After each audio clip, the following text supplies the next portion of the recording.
In this video, I'm going to demonstrate how to readjust your stitches on your knitting needles when you're working with magic loop. So when you're working with magic loop, your needles are running parallel like this to each other. And here I am working on a sock. I just finished turning the heel, and now I'm going to be picking up stitches on the side. But rather than working on the front of the leg and the back of the leg, I want to readjust my stitches to be in a different position. So what I'm going to do is I'm going to slide my stitches onto the cable, and then I'm going to be dividing the stitches in half on both of these needles, and I'm going to show you how I change it to being worked this way to being worked this way. So I'm going to count to half,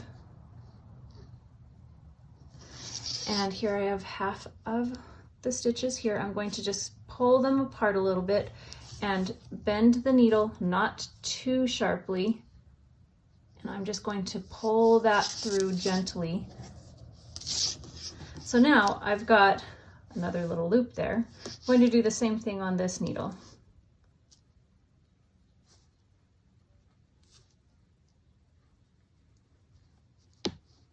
Going to split the stitches apart a bit, grab that cable and pull.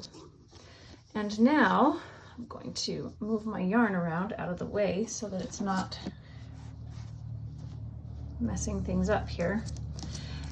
And now I have my needles running the other direction so that I can pick up the stitches along here, and I can knit along one side of the heel flap where I've picked up stitches and one half of the leg, and then I can do the same thing on the other.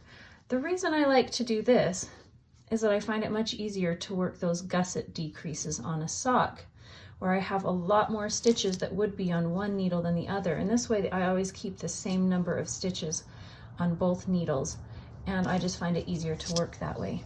But this technique also works anytime you need to readjust your stitches to a more dramatic change rather than just a couple of stitches. And that's how I do that.